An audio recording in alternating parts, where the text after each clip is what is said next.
کہ جی ہمیں کو کل کو یہ نہ کہے کہ یہ جو خاندان جو ہے غریب خاندان ہے، یہ اچھا مزدور سپتین، طبقہ یہ ہے۔ بتائیں اب احمد کے گھر والوں کا بھی کوئی موقف سامنے آیا ہے؟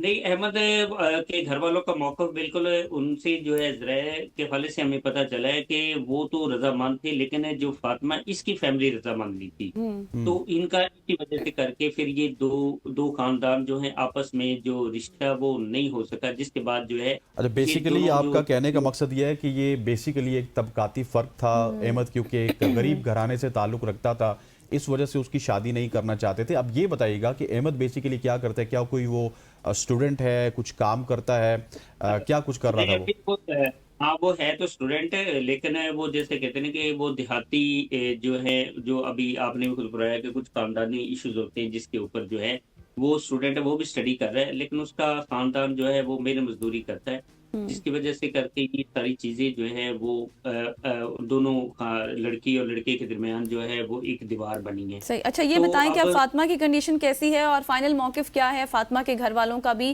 کہ نیکسٹ اب ان کی کیا حکمت عملی ہو سکتی ہے اس ریلیٹڈ؟ کیونکہ کاروائی تو آپ نے کہا وہ نہیں کرنا چاہتے۔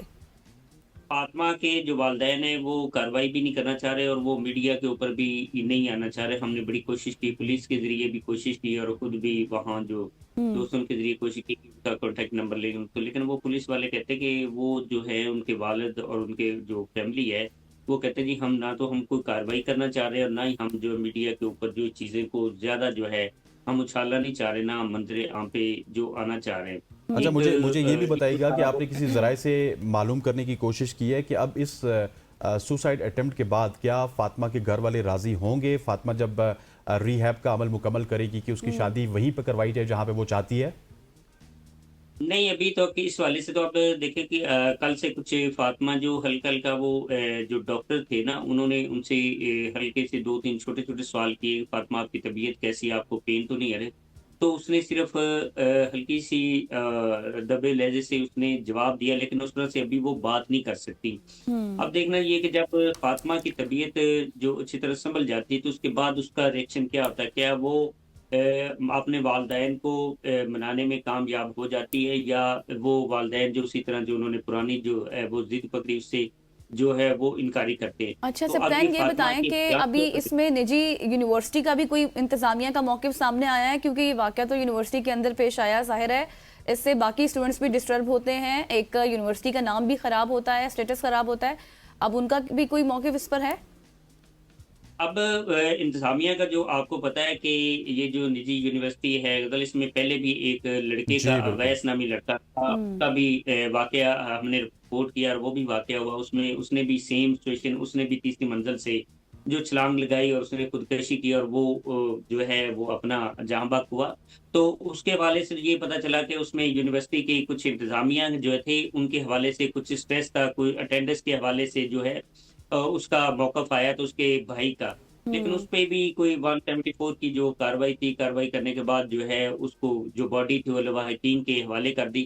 اب آپ کو پتا ہے ایک سوسائڈ کا ایک اور بھی ہے کہ 2022 میں جو ہے عارف الوی صاحب کے پریزیڈنٹ تھے، تو انہوں نے سوسائڈ کے حوالے سے جو ہے انہوں نے اس دفعات کو اور اس جو ہے اپنا مقدمہ کے حوالے سے انہوں نے یہ شک ختم کر دی۔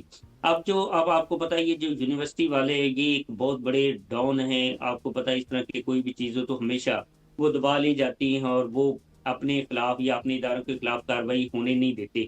تو انہوں نے تو سارا ملبہ جو تو اس وقت بھی اسٹوڈنٹس کے اوپر ڈال دیا اور بالکل اب ایسے بھی ہی انہوں نے سارا ان کا ملبہ اس وقت بھی اسٹوڈنٹس کے اوپر ڈالا تھا۔ سپتین علی ہمارے ساتھ لاہور سے موجود تھے جو کہ اس واقعے کے حوالے سے ہمیں اپڈیٹ کر رہے تھے۔ سپتین شکریہ۔ خواتین و حضرات، یہ واقعہ ایک بار پھر اس طبقاتی فرق کو ہمارے درمیان وہ محسوس ہم کر سکتے ہیں، وہ جو طبقاتی فرق ہے یہ بیسیکلی اسلام میں نہیں ہوتا تھا، یہ ہمارے کلچر میں ہے جو کہ 70 75 یا 80 سال تو ہمیں ہو چکے ہیں انڈیا سے الگ ہوئے ہوئے، لیکن وہ ہندوؤں کے ساتھ رہنے کا، ہندوؤں کے ساتھ رہتے رہتے جو کلچر ہمارے اندر ایک طبقاتی فرق کا آیا، یہ جو آج آپ ہمارے شادی بیاہ میں دیکھتے ہیں جو تقریبات ہوتی ہیں اور جو اس طرح کے ہمارے یہاں ایونٹس ہیں، وہ ہم نے وہیں سے ڈرائیو کیا اور وہ ابھی تک جا نہیں رہے ہیں، and that is very unfortunate. حالانکہ ہمارا دین یہ اجازت دیتا ہے کہ لڑکی کی رضامندی کے ساتھ اس کی شادی وہیں پہ ہونی چاہیے جہاں پہ وہ چاہتی ہے۔ یہاں پہ وقت وہ چاہتا ہے ایک شارٹ سی کمرشل بریک کا، بریک لیتے ہیں، واپس آتے ہیں، ہمارے ساتھ رہیے۔